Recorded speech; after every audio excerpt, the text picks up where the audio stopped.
I swear I started this podcast just to kidnap people like Miranda, because like I adore and I have so much fun chatting. And so I'm like always like, oh, can we do a series? So I have Yes. roped this poor person into a series where I'm we are happy going to be here.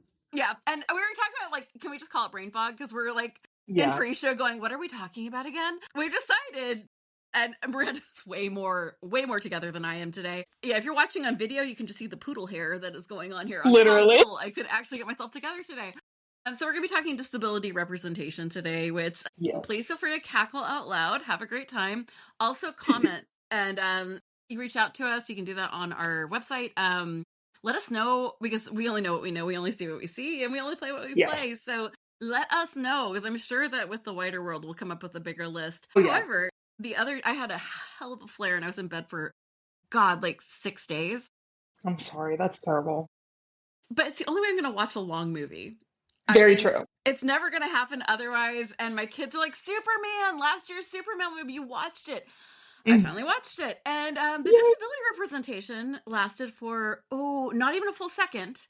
Yes. But a guy in a wheelchair rolls past the screen. It's so funny. I'm not fucking with you. Like, I immediately, if you've listened to the podcast, you'll know Noah. But I immediately texted him. I'm like, oh my God. That's it. That's all we get. In a world where we could imagine like an ADD cyber dog that's like zooming around everywhere and an alien baby that changes shape, we can't imagine disability aside from like a 1 second wheel by. Drive by. It's so crazy. It's actually crazy, and it's so true. Like, touching on, I guess, the overarching point or the theme that I got from trying to pull my favorite characters from media and stuff, there is so much disability rep that I can point to specifically for mental health or mental illness, but physical disability or visible disability just gets so ignored. Like, nobody wants to talk about it. Basically, it's what you're talking about, which the most that you get is like one character in a wheelchair, and they don't ever address or talk about how that impacts them or their day-to-day life, or like give them variation in character based on their disabled identity. It's crazy. So it feels like literally you're begging for dregs to be like, I need this 1 second scene, and that's not enough, and it's still exciting, and it's still not enough. You know what I mean? It's like freaking. I hated myself for it. I was like, what's wrong with me? Like when there was a Ritz cracker commercial, and it was like right after I'd had my first child, and there's a Ritz cracker commercial of a mom in a wheelchair making her child a meal in the kitchen. I love that. And I cried. Yeah. Cried. I was like, I totally understand. Us being parents living everyday lives. Yeah. And not that everyday life is being parents, but like just people living their lives. Now, I think that if you do a main character, we get one of two scenarios. If someone's a main character in a wheelchair, they are either going to die by their own hand to make everyone else's life easier, or they're just going to shuffle on off this mortal coil and make everyone's life easier. Or we get the sidekick, a la Sex Lives of College Girls, which I actually did not mind that representation. I just wanted her story, though. Blanking on this actress's name, and I hate myself for it because I love her, and we're wheelchair twins. We have the same wheelchair. Absolutely. And she's an amazing character that they're like trotted out for like 5 minutes at a time. Or Wicked for Good. We have the sister who we get 3 to 5 minutes of. She's an amazing actress. I want so much more of her. Or we get the drive-by. Like, those are your options. I can only think of like, and I want to start this with a positive. There's one show where there's a main character who's disabled, visibly like uses a cane, also has severe PTSD. Absolutely. And it's Shadow and Bone. It's one of my favorite shows. Our favorites. A billion times. We love Shadow and Bone in this house. Yes. Disability representation. I'm kind of blanking right now because I haven't watched the show in a year, and I'm probably going to just turn it back on after we sign off. But I did want to show, it's like Leigh Bordago. Yes. An amazing author. Every book has been, except for 2. I'm not crazy about the Ninth House series. It's fine. It's good. I can understand that. Yeah. But like Shadow and Bone, and then you have like The Familiar, and you're like, okay, that was good, but oh my God. Yes. So that's where I want to like at least throw something like, and she's disabled herself. Like she actually has physical disability and chronic pain, and she writes that into her characters. Chef's kiss. No notes. I love that entire show. My only notes is fuck you, Netflix, for taking that away from us. We got such great representation all the way around, and it was such a good story. I feel like they always cancel the best ones. It's very true that they're like ones? They get the best and gayest shows are always, they just mark them immediately. It's so bad. first off, fuck Neil Gaiman, but Yes. secondly, Dead Boy Detectives was amazing. Yes. You're like, Yes. what? Oh my God. Please? I know. Why do we wait It's for so what, infuriating. another Love Is Blind where I can just. Literally Now, I another also have reality to show. mention I will be watching it Yes. because it's trash. And my Yes. husband and I, it's we what we do instead of therapy. Yeah. We watch Love Is Blind, look at each other, go, we're good, right? Yep, you're Yes. never gonna be good. We're Literally. fine. So Literally. funny. I'm not It's so kidding. I'm true. actually really serious about it. We're head over heels for each other, but we watch Of the show course. every time, and we look at each other going, "Oh my god, we're We're not great. that bad. We're not We're not that bad. bad. It's all Not by any good, man. means. It's so The world funny. might be in trouble, but what?" Literally. I envy couples that can be boot up like that and feel comfortable and safe because it's a rarity in this day and age. I feel like we very, very deeply lucky that I am Yes. with someone who is marching in No King's protest, is As side he by should. side with me on everyone's rights, has been my Yes. best friend. And like the number one reason we got married was he's goofy. I'm goofy. I did not want to pretend I'm not goofy in front of someone. Like, Yeah, of course. You got to live your yeah, whole life with them. You want it to be fun. You know what I mean? right? It better be fun. Seriously, we decided on marriage when we both got, like, he had food poisoning, I had the flu. And Mm. it was 3 o'clock in the morning, and we were playing gin rummy, and So we were just funny. like, and we were just I'm howling. sorry, We were don't mind having me. the best time. And I'm like, you know what? I think I could do this for a whole lifetime. I Yeah, mean, I'm not literally. usually that into men, but I think this could be good. Literally. I This is a think that vibe. this is a good vibe. Yeah, Yeah, we've had our best dates in hospital ERs. absolutely. We have a good time wherever we are. Back to the Absolutely. topic. Yes. I just thought of another one Yeah, that is starting before to we do better. switch topics, if it's Yeah. okay, I wanted to Oh, mention absolutely. just quickly on the topic of Kaz Brecker, something that I adore about that character, which I think like this is a context, very good key thing for fantasy authors, fantasy writers to tune into in terms Mm. of world building and stuff. So many of the examples that I found of disabled rep in fantasy settings or sci-fi settings or stuff that has the magical component, something that isn't real in real life, oftentimes the way that they like to frame disability is something that can be waved away via magic activity, something that can be cured, resolved via technology, whatever. And something that's really great about the way that Kaz is written is that there's still magic, intrigue, fantasy set in the Shadow and Bone world. There's so much diversity and like interesting Russian folklore that's involved in stuff. My God, yes. Never in, yeah, like never in that setting does the magic take away from Kaz's disabled experience, and it gives him both strengths and weaknesses in the way that he kind of goes through challenges that come as the plot progresses. And that was one of the best things about that character to me, is just not waving away his disability as something that's a plot device or convenient at certain times and then magically ridded in others. Like it is who he is as a person, and I adore that. And one of the other things I love about it too is disability isn't a net negative, nor is it a net Yes, positive. It is something that absolutely. exists. And if you are someone who exists with a cane, you can learn how to beat someone up with it. And there's like this great fight Yes, scene. And I'm like, yes, he while his disability does disable him, he yeah, also has a cane. And that yes. fight scene was amazing and It was interesting. so Now, good. have you seen The Magicians? Yes, I've seen everything up to season 5. My mom is slowly working her way with it with me. So yes, I've seen most of it. Okay. Oh my God, season 5 is amazing. Season 4 is my It favorite. is. Yes. It's Season so 4, the good. one with like the period one with like the desert with like the blood Yes. thing. Yes. That Yes. when Margot is talking about her father and I like know. he It's so built good. someone who would question everything and then he made a Yes. woman he couldn't control, and I was like, I'm sorry, did you read my diaries? Like what? It was amazing. I I love think that Margot. like when you're talking about like it's something that is a part of you that does not necessarily change, and with all the magic in the world, sometimes you can't fix that. I thought the Absolutely. magicians did that so well with addiction, abortion, Yes. Very and true. physical disabilities and mental health, like watching Yes. Elliot like devolve and Oh yeah. revolve with like grief and PTSD, and finding out that magic, and that's the interesting thing in it, was like Alice fixes the like water in Fresno, which, can we do that please? That'd be That lovely. would be so cool. But when she uses magic to actually help everyone, it Yes. doesn't flash back and it doesn't hurt her or anyone else, where every other time they do magic it hurts everyone. And it's Yes. such an interesting idea where like Dean Fogg loses his eyesight and like why they can't fix that, or maybe why he might not be that interested in it. It's such an Yeah. interesting show with like, I've never seen addiction handled that way or mental health Yeah. and in a magical world. Absolutely. It's so true. They do a really good job. I think that this is just a theme maybe more fantasy writers should invoke, which is that magic is not like a catch-all solution for everything. It ends up simplifying a lot of conflicts that otherwise would be really nuanced and interesting from a viewer perspective. But in the case of the magicians, it's just like, I mean, you bring up Elliot. Quinn is also such a good example of like Mm, just his whole character is centered on this idea of like he wants to escape into this fantasy world. He hates the way his life is in the mundane existence, and then he gets the opportunity to have these magical powers, and it doesn't heal his mental health. In fact, in some ways, no. it aggravates it or makes the experience more amplified for him.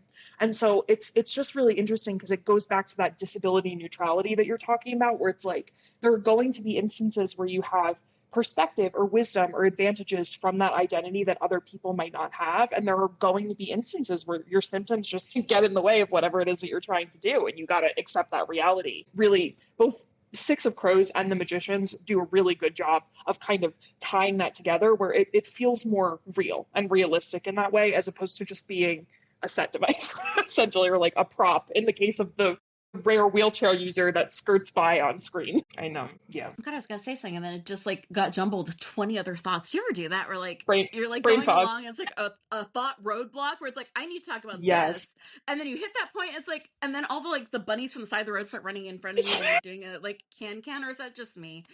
It's so true. It's It's so literally so true. possible. It's ADHD plus brain fog is a freaking double whammy. It is a double And then whammy. trying to get your meds right. Yeah, it's Yes. I'm having a great time. It's so fun.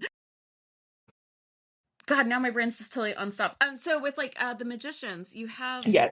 a lot of stuff with like, oh, now I remember it, and it's gonna go right into this thought. Yay! Yes. When you're talking about tropes with magic, one of the Yes. things that I find really interesting is a lot of the times they use it lazy. It's almost like ChatGPT Oh yeah. lazy, where it's like It's so the true. Palpatine and he survives somehow. It's like magic gets used as like main character shield. Like, I don't know Yes. how they'll get out of this. Yeah. Magic! And then like it all works out. And it's Yeah. so boring. Yes. It's Why true. the fuck would I care if you've like set the stakes to nothing? If you're Absolutely. right, and that's why Six of Crows was so compelling. Is Yes. you It's have very true. someone, yeah, and then like you have oh, and then with the magicians, one of the things I was gonna say is that Elliot is so perfectly queer coded. Yes. And when he's Absolutely. talking about how making himself with his was his greatest project of his life, and I'm like, how many of Yeah. us, queer, not queer, trans, not trans, non-binary, but whatever all that is, I think every single person in the world can like go, yeah, making myself was the hardest project I've ever done. I mean, not all of us came Yeah. from Iowa and then became like Kennedy coded. Very true. Summer is a verb in his world. Oh yeah. Yeah, sorry, I have a little crush on Elliot. It's like just He's him awesome. Literally and one of the best. Him and Margot Margot and are the Katie. best Katie's probably my characters. biggest crush, honestly. Yes. Yes. I'm so mad that only got 5 seasons, but that I know. when you get to the end, I'm not going to spoil it for you, but is one of the only shows that ended in a unique way that I was not Okay. mad, and I loved it. I thought the ending I was like chef's that. kiss. Yeah. Absolutely. My mom always this is just an aside, but she read the books as they were coming out and she was like, I that's one of the rare instances where I really think that the TV show was more interesting for me than Oh the God, I book. hate the books. I hate the books Truthfully. with every fiber of my being. I hate them. I've read all of them because you're going to tell me it's like graduate school Harry Potter with drugs and sex. Yes, Yeah. of course I'm reading this. Yeah. It Awful. sounds awesome. Awful. The Yeah. show is amazing, and that's thanks to Sarah Gamble. She's the showrunner. Absolutely. She's show ran for oh God, Supernatural, which I never did watch, but Supernatural and You, which Absolutely. Two holy pretty good that shows. show. I'm not okay after watching that show. I'm just saying that I has anything know. to do here with like I guess you could put it under mental health. Yeah. As far as like disability, I've been really interested in how Doctor Who has been changing a lot. Yeah, Because we did absolutely. have a lot of wow, it's really interesting. All your disabled characters are evil. Yeah. Can we That's not? an Marvel issue. does the same thing where it's like they're in so much Absolutely. pain they decided to kill the world. And I'm like, you know what we do when we're in chronic pain? We lay here and then we send the same $20 back and forth to each other and Literally. try to like do like social media justice as much as we can because we can't get out of bed. Where It have you is. met someone? Maybe I don't know enough like middle cis white men who believe they're owed the universe who are Yeah. in chronic pain. Maybe I don't know them. The cis Yeah. white men who are in chronic pain that I do know are some of the most lovely, wonderful humans I've ever met. Yeah, So I'm just absolutely. not knowing those people who would go, let's Absolutely. just fuck the world up. It's so frustrating. I think that we're in this weird, like, in between time right now. I don't know if this makes sense. So follow me, or you can tell me if I'm not being clear. Do I make sense? I think it's interesting. There's a lot of discussion. So we have a lot of talk on both sides of like, we need more representation in general, right? So that's true of any marginalized community. That includes stuff from like, LGBT rep, having different people of different ethnicities and races being represented on the big screen and stuff.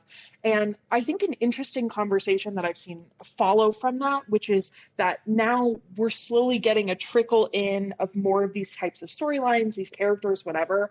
We're running into the next roadblock, which is that we're not trying to represent disabled characters as villains or people to be ridiculed necessarily. We need to show the breadth of that experience as opposed to treating them like the standard cis white male, het character that you might see on screen that has the freedom in the viewer's eyes to be anything and everything. You can be a villain, you can be a hero, whatever, Yeah. but that's not true of marginalized people.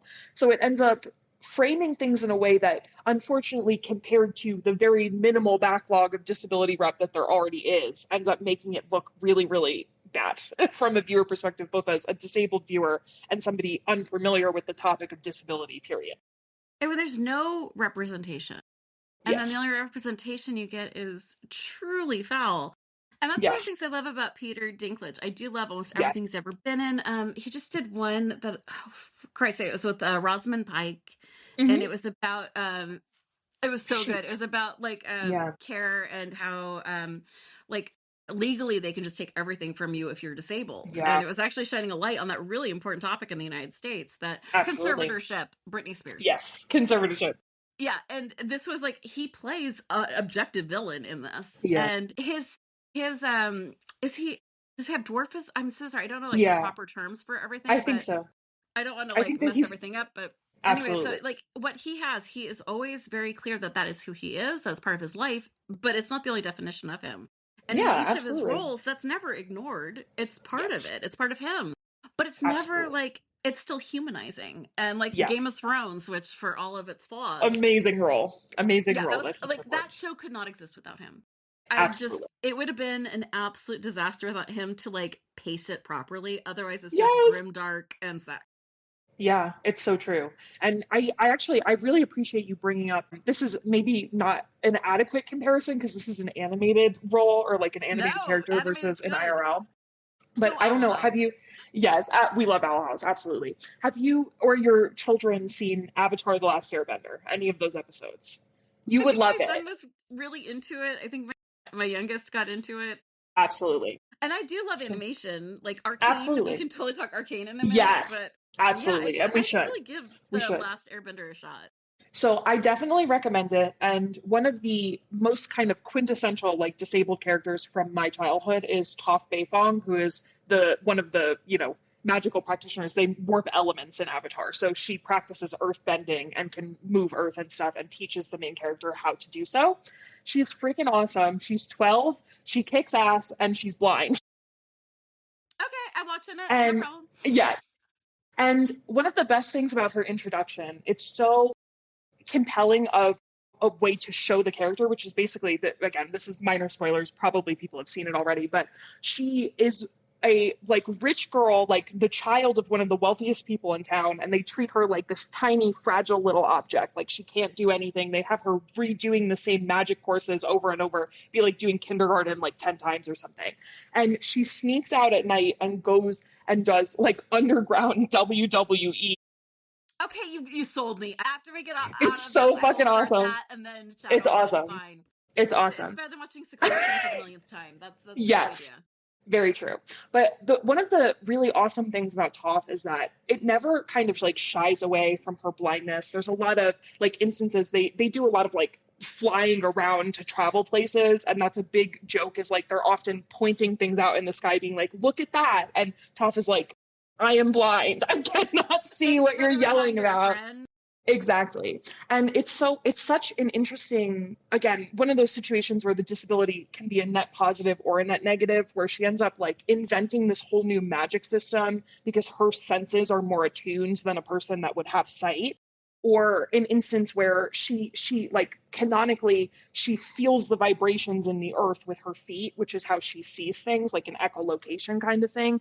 And there's a sequence where one of the antagonists ends up burning her feet, and that was one of the most stressful sequences because this character that is arguably one of the most powerful on the team, like she's just kicking ass and taking names everywhere she goes, is suddenly crawling on all fours and in really serious distress. And it ends up like there's a redemption arc for this villain, et cetera, et cetera. But the point is that they end up discussing the consequences of this disabled character's trust being broken by this person that was supposed to be looking out for her that ended up hurting her in the process of, you know, taking away her accessibility and her accommodations.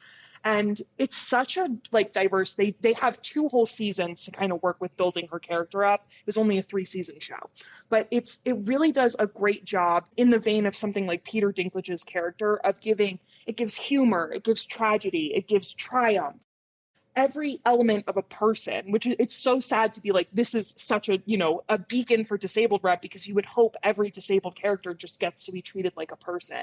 But What a I shock. think, I know, it's so true. And one of my favorite things about that is so many Gen Z people my age, some millennials too, because it's an older show, really like some of their Jesus, you did not core. just say millennials were old. I know. I'm sorry. I'm sorry. I love I'm you. I sorry. love you. I have Gen Gen Z X bias. outrage.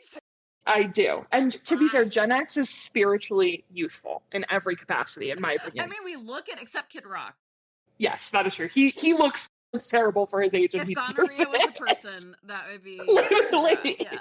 The rest of us Human are kind human of toe. pretty youthful. Yeah. Okay. So sorry. Yeah. Yeah. So there's 3 seasons, But which yeah, I will be so it's just watching.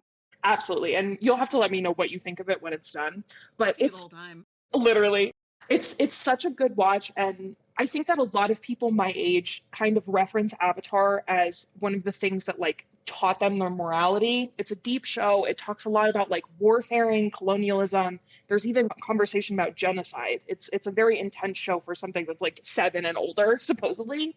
And it's so interesting to me how many people end up referencing Toph Beifong as kind of their introduction to understanding disability. And even like Mm. in some cases, people, you know, we grew up in an era still. I don't know how true this is of being in public school, but like the special education classes or people with disabilities often got segregated out of our Yep. classes in school, where you wouldn't like I had For not. choir or maybe Yeah. gym and stuff, but you would never get to befriend those people unless you put an effort into trying to talk to them and get to know them. And in some ways, like Toph ended up becoming, this was literally, it's a fictional character. And I as a child, this is the first disabled person, quote unquote, that I'm interacting with or, you know, running into and observing. And they just did such a good job for a show made by 2 cis white het men, lovingly, because No. they're, you know, I know it's crazy. They are some of the only guys that I have seen do a really, really quality job in trying to tease out the complexities of those voices and not stick their own biases into the way that the characters work. And I think that in Peter Dinklage's case, the reason that works so well is because it's an own voice character. So he gets to, you know, he can just play it from his own experience and his own life. But it's often interesting to me to see that in the animated setting too, when really they had no business writing a character that good. And it's hard pressed for me to find an example like in later stuff, like you're talking about stuff like Arcane or Owl House and stuff, are own voice media that was in some way like kind of inspired by the trailblazing set there. So it's just like really cool because it's been awesome to see people get that arena to discuss those things themselves instead of having other people speak for the community, even if that one example was really fantastic. We just watched K-pop Demon Hunters for the Yes, millionth time, great show, and great movie. oh my god, oh my god, I'm Yes, obsessed. it's so But good. that, I mean, it's not technically disability, but it is in their Yes, world, and it was yes, such an interesting, like anyone who's ever had to take an aspect of how they were born, yes, what they are, and had to keep that very secret for their livelihood, their friendships, their ability to yeah, be in a family. yeah. And when she breaks down in front of her, the woman who raised her, I know, it's so true. that hit my soul because, like, I love my family, but I was raised in a way that if you don't conform to these things, Yeah, it's absolutely. conditional. Your acceptance Yeah, in this world is conditional, whether it's said or not.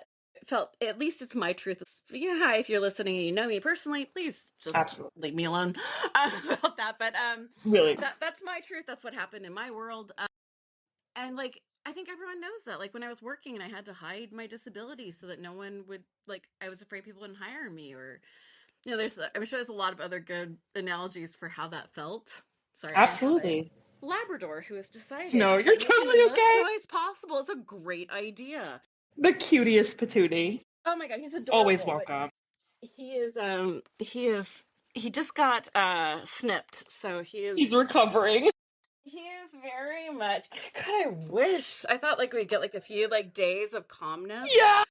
Like, okay, so he has sedatives. Oh darn, we're gonna have to give the dog sedatives. How lovely, I get to sleep Opposite now. somehow. Opposite somehow. True. But like, as we're talking about like different representation, I was just thinking like there was Doctor Who, and they used to be terrible about it, and now Very they're true. starting to show some good things. With Marvel though, Mhm. I feel like they're getting worse. Like the whole Yeah. idea of like, I can't have children, therefore I understand what it is to be disabled. What the Yeah. fuck? Like that's supposed to be comparable to like I turn to a beast that can destroy the entire. The only sorry, I will go on a absolute swear rant No, on this. While I have I get children and it. I love them dearly, I also am like 10 toes down on do it or don't. Yeah, Be absolutely. It's happy, a enjoy choice. your It's a life. choice. Having children does not make you a adult, a woman, a anything other than a mom. That's what that makes you. Like Yeah, it's so true. And I think it was that so upsetting.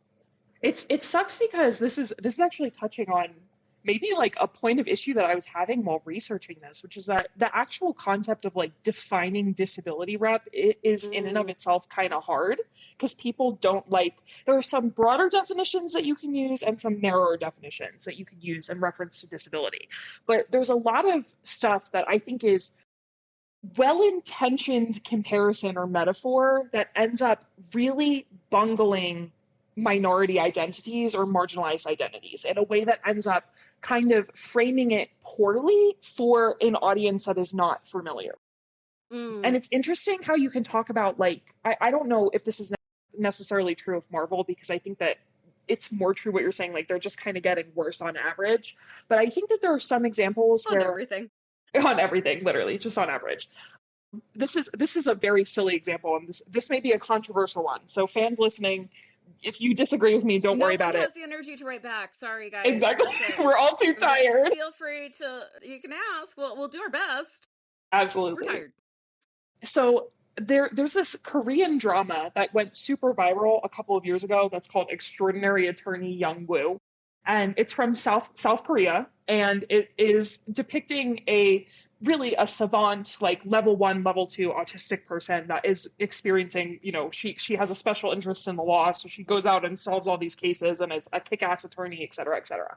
And something that I really love about that show is that I think it was the first time that it captured, like from a viewer perspective, I had never seen an autistic person that was really presented in a way that was visibly disabled, like stimming, echolalia in public, doing weird things that were obvious to people as not neurotypical, whatever, just in a way that was very like human and natural. Like the way that she communicates is not such a caricature compared to something like Sheldon from The Big Bang Theory or whatever, where it's like literally his entire personality is being, a nerdy creep, essentially. Yeah. And Also, being an it was, asshole is not yes, autistic. Everyone, it's not. misogyny It's is not. not a comorbidity of No. autism. Just like racism, not a comorbidity either. Exactly. Just saying. Exactly. It's so true. And I think that a lot of this stuff gets bungled depending upon who you are watching it, right? Where like you could take young Sheldon or Sheldon itself as an example, you can take young Woo.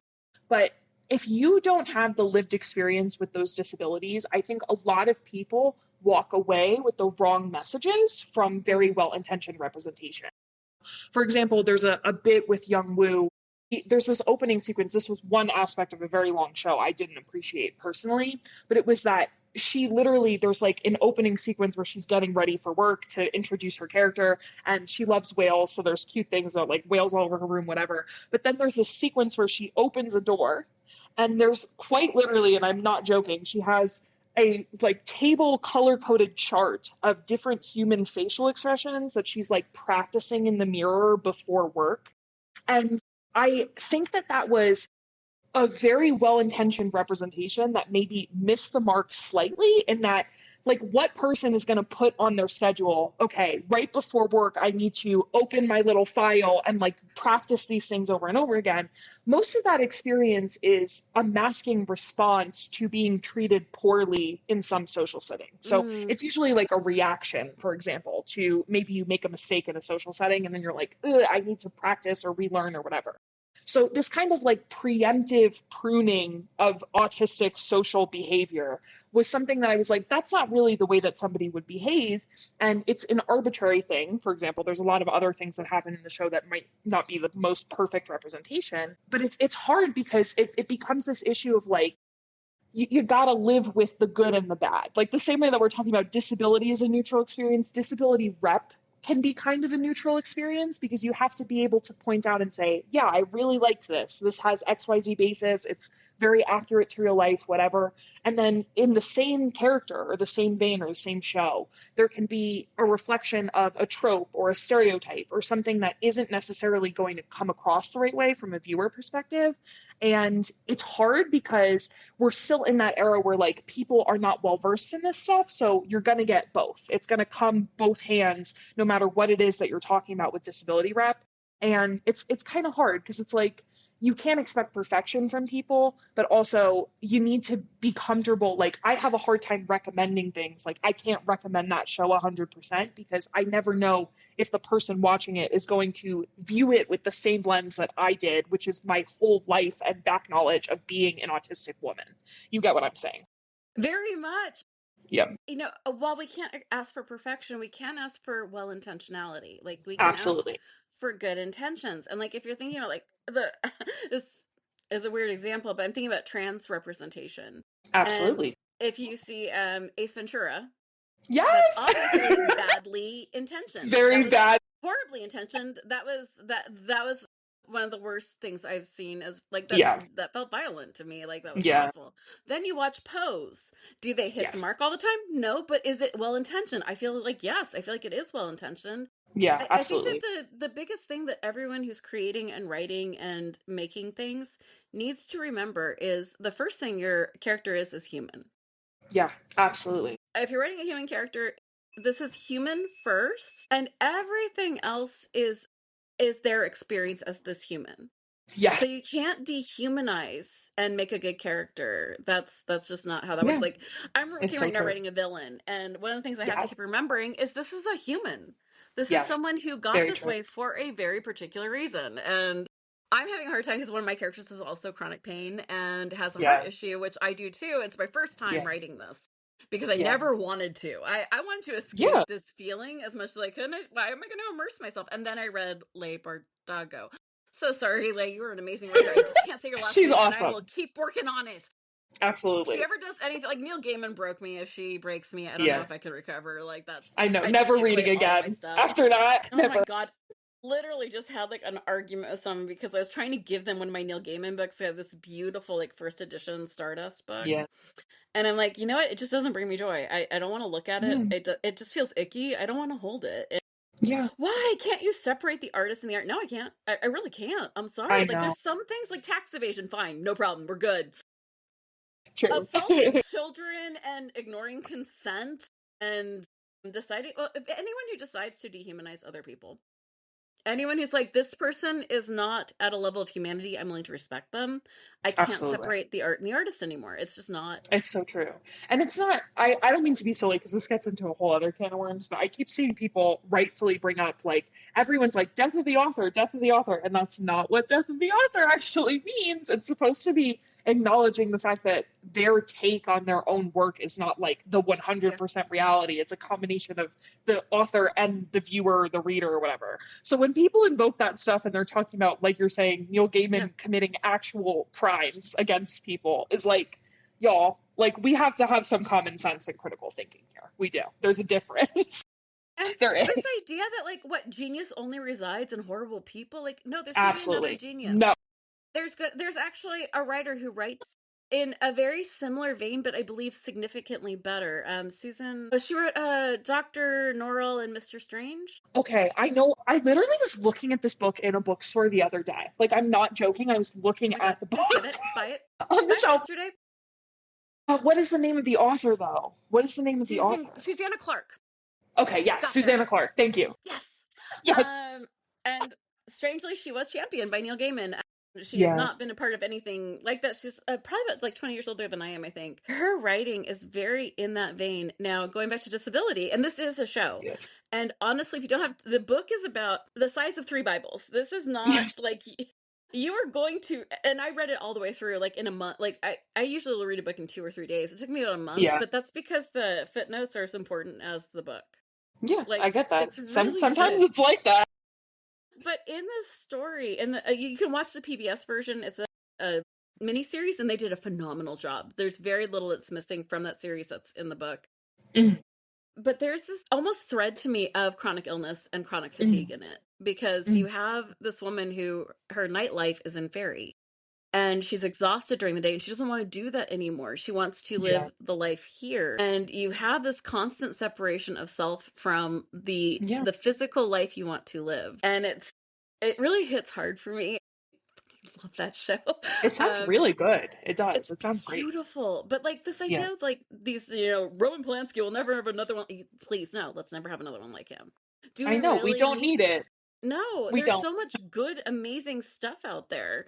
And if we could just kind of go, I mean, like, I'm not a big fan of morality clauses, but old Hollywood used to use them all the time for the wrong reasons. Why don't we use them Yeah. for the right reasons now? Like, Yeah. there's so much money on the line. All of these people who put their lives, the makeup artists, the grips, all these, the other actors, like, there's a lot of people with their heart and soul and things. Absolutely. I It's think so they should be true. compensated when someone's a monster. It really sucks because it's so true. Like, I don't know how to explain it, but people really, it's all, we're looking at this from the view of an art world. So like art world is inherently subjective, blah blah blah. You can laud people and say they're creative geniuses, whatever, and then find out that they're objectively horrible people a couple years down the line. But it's so infuriating because this is like the hero worship issue. Like, we don't need to treat artists as geniuses. And a lot of the times, the things that are great feats, of like cinema or video game creation or whatever, are like you're talking about. There's like 100 other people that you don't know the name of that put their heart, soul, blood, sweat, and tears into creating something. And so it's interesting that it ends up sort of tainting, like we view this as this omnipresent, this world is bad, it's corrupted, et cetera, et cetera. But it's like a structure that we invest into as a social construct, as a species. If we all put our attention more towards the people that are kinder hearted, maybe more empathetic or considerate and caring of the world around them, those people exist and they're making good art. People just are Hmm. not listening, and we don't have the channels and the tools to get their voice out there. So it's about being particular and curating the experience that you want to have. And just because, the standard conventional wisdom is that XYZ person is the genius of cinema, or, the person that you need to listen to, you don't need to watch a Roman Polanski movie in 2026. I don't think that you need to do that. You know what I mean? Like, there's I other don't even think things, they're there's very so good. many options. Exactly. Or Exactly. So, Jean Boisson, he just Dracula's coming out in next month, which is why yes. that's on my mind. Yeah, And like absolutely. him, 14 Yeah. year olds are not for marrying. Please knock that Watch off. Frankenstein. Watch Frankenstein by Del Toro instead. It Watch works Del for Toro me. instead. As much as Yes. we're talking about, we can separate the art from the artist. If something happened with where Guillermo del Toro, because my Devastating. obsession with his work runs so deep with He's amazing. bring it back to like disability, the mental Yes. health Yes. that's Very true. discussed with him, and like how it's coded, the relationships between people, the understanding of Frankenstein at a different level that I've never Yeah. seen any man do Frankenstein in a way that showed that level of vulnerability, that kind of body. Like it was almost the body horror showed that vulnerability, like as you're Yeah. actually like Absolutely. opening things up. Which is someone with Ehlers-Danlos whose body is literally creating like war crimes against me. Like if Yes. anyone did to me what my body does to itself, it would be quite the court case. It would And be a so mess. watching that stuff is kind of, it's wild, but I love everything he's done. Yeah. It's so true. I But think that he will hurt me. That will I hurt. know. Guillermo del Toro, please behave Please yourself. don't. But Just be a good person that we think you are. it's so true. I really actually appreciate you bringing up Frankenstein as like a medical body horror kind of Yep. concept in and of itself, because that was one of the aspects. I think I'm a big horror fan. What One of the people that I even wrote on this list, this is a silly one, you'll obviously know this, but Franklin from Texas Chainsaw Massacre. I love that series. I love that he so this is, I don't know if you've seen that movie in a very long time. He's a Are we talking wheelchair about the user. 1970s version? Yes, the 1970s version. Yes, I saw it in the 80s at a sleepover. exactly. And So it was a no, I long time hate ago, those. I hate slasher films. which I is totally fucking valid. hate them. Totally valid. It's very I like grotesque. monster I think that, movies. yes, I Give think that me you have to not be, zombies, but give me like Godzilla. I absolutely. do not like plague movies. Give me Yeah, like Gone Girl. I yes, mean, give me like very true. psychological, like let me watch a woman like make things right. Hard Candy. Yes, that's a great one. That was a great one. That Let is a me great one. watch women make things right, okay? Like in Absolutely. whatever way they need to. It's so true. And I think that that's also like, it's all tapping on the same vein. When you have EDS, your body hates you enough as it is. Like sometimes you don't want to watch something that's a visceral depiction of XYZ, bodily function causing XYZ problem, whatever. But I think what was interesting, like in the case of Frankenstein, which is a classical story, of course, that touches on these themes, or even in Franklin's case in Texas Chainsaw, is that I think that sometimes more able-bodied people need to be exposed to the experience of like disabled horror without it being treated as a punishment for something that said person did, so to speak. Like the idea Hmm. that Like not disability Saw, can but be, like yeah. yes, exactly. Yeah. Like disability can be suffering just as much as it can be joy or whatever. And there is horror to be had in But that, it's not earned. We but didn't it's not, earn this. yeah, it's not earned, and it's also not something that I would argue the same way that, I don't know that it's true for every horror story, but a lot of thematic horror or like horror series rely on the idea that you can eventually beat back this evil. It's scary, it's terrifying, blah blah blah. But I Mm. think that in the case of disability, like the body horror thing is really difficult because we live it. It's not something that you can escape. It's not something that ends when the movie turns off or the TV show turns off or whatever. But I think that it's very much necessary. It's going back to that issue of, okay, maybe that's not for the disabled person, like an own voice experience. But do I think that it would benefit an able bodied person to, for example, watch Del Toro's Frankenstein and get an understanding of what it feels like to be a medical anomaly or object in the setting of like you're being poked and prodded by a bunch of different machines, have your skin peeled back, all this crazy shit? Yeah, like I think that people need to understand, or at least in an empathetic way, feel how dehumanizing that experience can be, and use that as a foundation for empathy for the people that are actually experiencing that stuff. So it's kind of a double-edged sword, because I don't know that disabled viewers or audience members want to have that thrown in their face all the time. Like you're saying, sometimes you just want to escape and enjoy yourself and have fun. But I do think that that media often serves a purpose for people that don't live those day-to-day experiences, if that makes any sense. It does. I mean, like, if you think about it, Yeah. disability is not the antagonist. If you're making Yes, a it's movie not. where disability is the antagonist, we have an issue.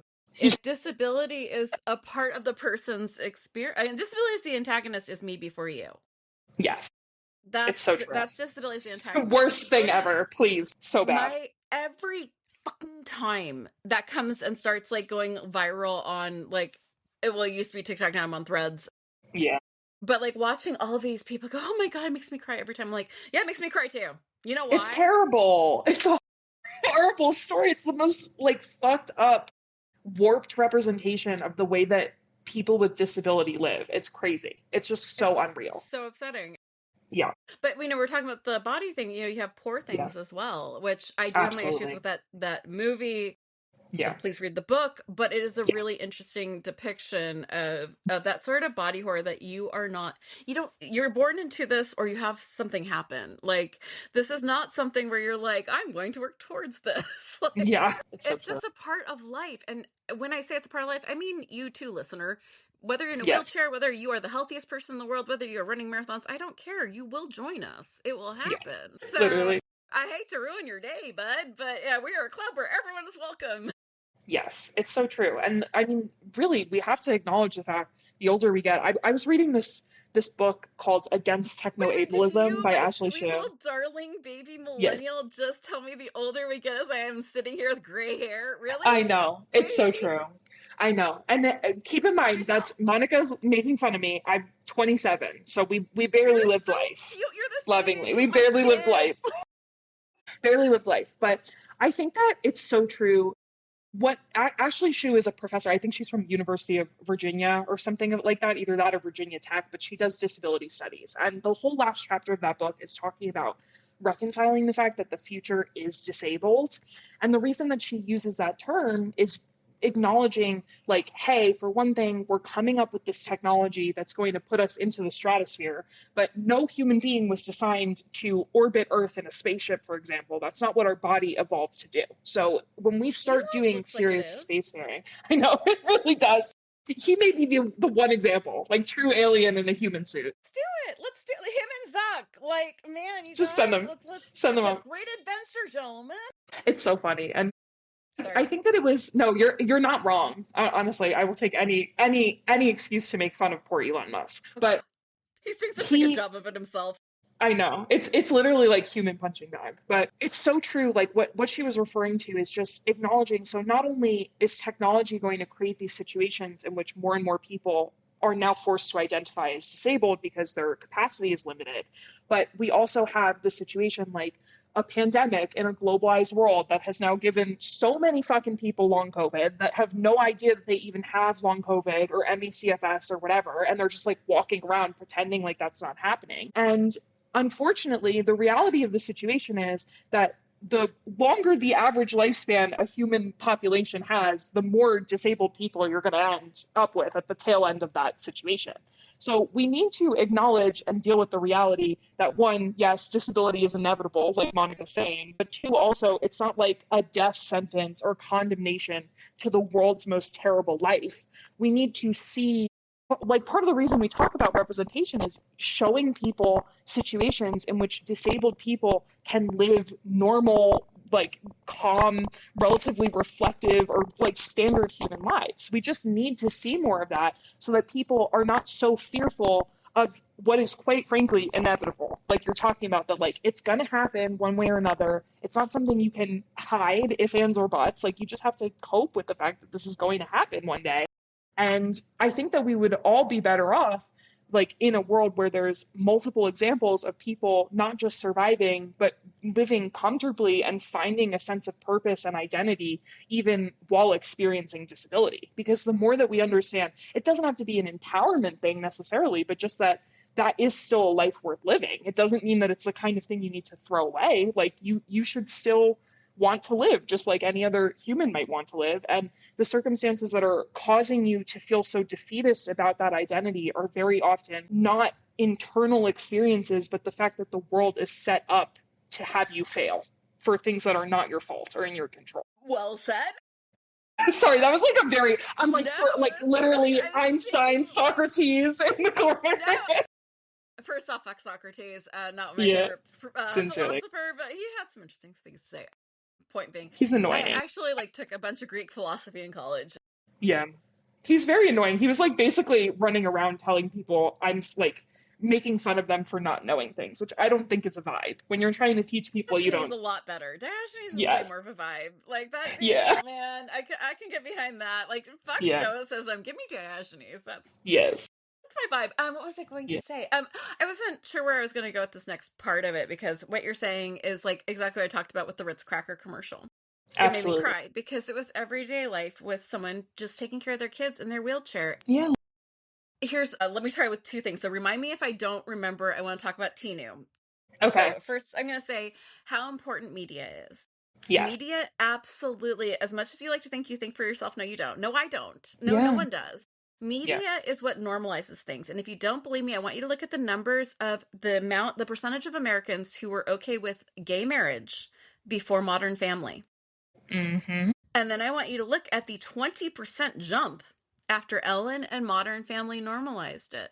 It's crazy. Media is one of the most important things and tools that whatever we want to express, like just think about, we're recording this right after the Super Bowl. I watched Bad Bunny's Oh yeah. Go watch it cried if you didn't. my eyes out. Oh my God. I thought they were going to go angry. Instead, it was just It was togetherness and beautiful. joy, pure joy. Yes. So now, suburban palm colored mom is a huge Bad Bunny fan, just like playing that full blast all morning with my morning routine. I'm having a great time. Absolutely. So I think that normalization is so important, and the media is one of the main keys for that. Now, here's the Absolutely. other part: Tinu, my Tinu, favorite human yes. beings. God, I miss you so much, honey. If any of your kids are listening, oh, we were so lucky to have her around. Oh I yeah. miss her so much. One of the most brilliant and funny women in the world. She was going to work on a project, and I hope it's okay with her family that I say this. Yeah. But she was really starting to work on a project of media. Okay. And one of the shows she wanted to do was a murder mystery show in a I suburban love. neighborhood with people who had fibromyalgia, people who had wheelchairs, people who had addiction issues. But like, your everyday suburban neighborhood has a lot of Yeah. people who have disability. I'm my neighborhood's disabled person. They're Literally. lovely. I get like these little 8-year-olds who come over to my house and like write me little notes of encouragement when they see me out like trying to walk and do That's my physical so therapy. funny and cute. Love those babies so much. They are the most. I love those children. They're so cute. Oh yeah. But this idea of normalizing this with Yes. like this storyline of a murder mystery, I can't. There's entire networks. The entire British Isles would die if we did not watch British or murder mystery shows. And this Yeah. idea It's so that true. there's this group of like suburban people who get together who have all these different things going on in their own lives, that we could actually watch how normal it is to be someone in a wheelchair who's like taking your kids to school or making lunches or like, and the ups and downs of that. I think it would be such a compelling show. Yeah, I I think it'd agree. be amazing. I would love to see it happen, or something like that to happen, where it's not Absolutely. just, look, we have a murder mystery. We have this one side character who will wheel in for 5 minutes, say Yeah. something incredibly profound and inspiring, and then wheel the fuck on off. Like, Yeah, it'd be great to literally. actually have something real and that actually explores everyday life of chronic illness. I Yeah. think that like, if you're looking at a good show of emotional range, of the highs, the like being able to conquer really intense things and then Yeah, like the fall back, like if you're looking at the pacing of absolutely. something, what is better than chronic illness for pacing that? Yeah, it's so true. And it adds an extra layer. I mean, so much I think of story conflict is just stuff that's outside of the character's control. You know what I mean? Like them coming into insurmountable odds, blah blah blah. But it's just interesting to me that people can't frame that through the lens of chronic illness, which again is just adding one layer of complexity or whatever in terms of having to pace, measure your time, schedule appropriately. But then in What's that? this is like Wait, wait, literally, if you you just remember, talked about superhero shit right there, like pacing, literally. scheduling. Remember, as I'm like looking to make sure I didn't forget to pick up my child right now. Yeah, Literally. And that's some superhero stuff there. that's why it's fun. Like stories can be a little bit like they can be like real life and also not like real life and allow you to do like you're saying like superhero stuff that you wouldn't normally do or whatever. But I think that it's so true that there's I think that like what's a good example of this? This is another horror movie, for example. So this is like a very keep in mind this is trope heavy, but there's a very famous horror movie that I can't remember the name of. I think it's like Hush or something.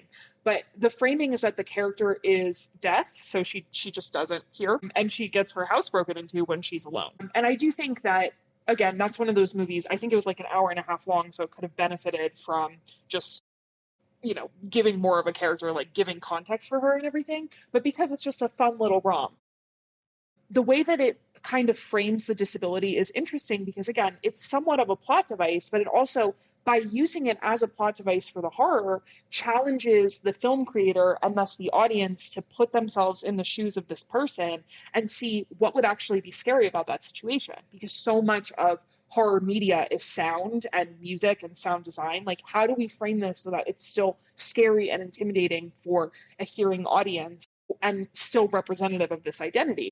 And again, it adds some complexity. Like, you have to sit there and think about it. There's probably some problem solving from the narrative side where they have to make sure that they're writing things and framing things appropriately.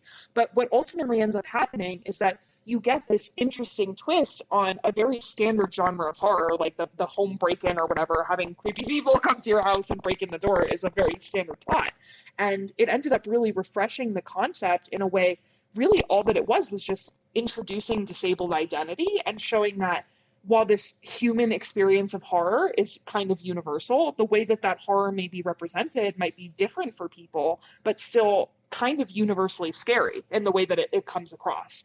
And that's really, I think, the fundamental of what you're talking about is like, yeah, like disabled people want to see freaking cozy murder mysteries too. Like, how dare we want to see ourselves in fun little, you know, like just silly, fun things to enjoy yourself and have a good time.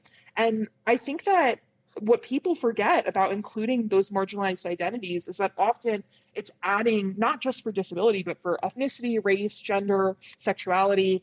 It's offering a new dimension that is a new perspective those stories haven't tread before. So if you want to hear the same boring story, the same trope 10, 15, 20, 100 times over and over again, so be it. But in my personal opinion, I think that it often improves the storytelling to try to challenge whoever is writing or producing to think about it from a way that is not just fully angled through these tropes, this standard lens that media creates by compounding and compounding and compounding over time the same concepts. So it's like a self-built cage. We can break out of it whenever we want to. We just have to start making new shit. You know what I mean? I hope that made sense. It does. And you're talking about like the creativity of things. And I just wanted to Yes. add in The Magicians again because I'm obsessed. Yes. Please But go watch it. Please, if you haven't. please, it's on Tubi. Yes. But one of the things that as far as creativity goes and deafness, well, I can't remember her name. She's an amazing actress. She's deaf. The thing else I loved about Oh Magicians was yeah. they Her. cast actual people who Yes. have the I can and picture her whenever face. I The know her face. I librarian's know everything daughter. she's been in. I The hate that I librarian's can't daughter. think. It's Also, Marley another one of my something. crushes, the librarian. I don't know if I have a crush on her or I just want to be her. It's one or the other. She's I want her cool. wardrobe. She's really cool. But every time that there's the main plot line revolves Yeah. around the woman who's deaf, Yes. the sound design Yes. lets you feel that. Yes. And everything goes silent and it's so important and it's so It's impactful so and it good. hits you so hard. So when you are writing or creating or making content about anything, this is some things you can do. You can really Yeah. like stretch this because the idea of art is to cut the barrier of our skin suits. Like Yes. it's Literally. allowing our souls to meet without our skin suits. So it is Yeah. about giving different depths of humanity, showing us Yeah. ourselves and each other in a way that we can digest and comprehend. So be creative with that. Creativity is not a God-given talent. This is not something that people are A born with. skill to We are practice. we are not born with creativity. It is a skill. And if you are like, thanks, I'm just not creative, let me ask you one question. What if? Yeah. Just ask that question every day about anything and eventually you will become a creative person. And that is there's no 1995 a month, there's no 500-page book to read. You want to be creative, ask yourself what if every day Yeah. and you will get creative. It's not you would Miranda and I were not born with a creativity gene. There are some people who are born to like run or swim or jump in a big way that's better than others. There's ligament changes, whatever. Creativity is universal. It is the It gift is. to being in these avatars. Just ask what if. We were gonna sign off because I am late picking up my child and I'm never gonna hear the fucking end of it. Your poor kid. I love Show these them children. Avatar. Love them so much. But may I tell you, being a mother is nonstop going to the very edge of your sanity and still having someone look at you and go, it really kind of made me sad when you were 15 minutes picking me up. I'm like, I understand that, baby. I'm so sorry. I'm That must sorry. have felt really lonely. You know what's really hard for a mom is being in traffic, trying to get to your child because you don't want to pay for therapy later because I was 15 minutes late. Love you. That's so Anyway, funny. sorry. So No, our it's next true ego then. meeting, let's do animation. Yeah, that sounds Disability good and to me. animation, since you're We have going a to have me lot to watching talk Airbender. about. And We have a lot I to want to talk get through about. She-Ra before it's gone on Netflix. Yes. Oh my God. They're taking it off. I didn't even hear about that. Now I have to go rewatch Shira. Sorry, What the heck? the feminine rage just No. made my face sink into itself. Oh my God. Yeah, That sounds like a perfect opportunity. there you go. Okay, so Yay. when we get together next time, we will talk animation. If you're listening, you have about a month. Let us know what you think about disability representation in animation, because there should be Absolutely. no fucking excuses for getting this right in animation. You have no excuse in animation to not do this right. Oh yeah. I cannot thank you enough. I adore talking to you. Thank I will kidnap you. you anytime. Absolutely. It was so fun, as usual. All right, take care, everyone. Be kind, be gentle, wherever it looks like TV, fierce, and we will be having chaotic episodes at least once a month. The other ones will be more interview focused. These are our chaos times. This is our time to cackle, laugh loudly, and swear a lot. So if my cackle Absolutely. annoys you, if chaos annoys you, no worries. If barking dogs annoys you, all good. There's so many other things to listen to right now.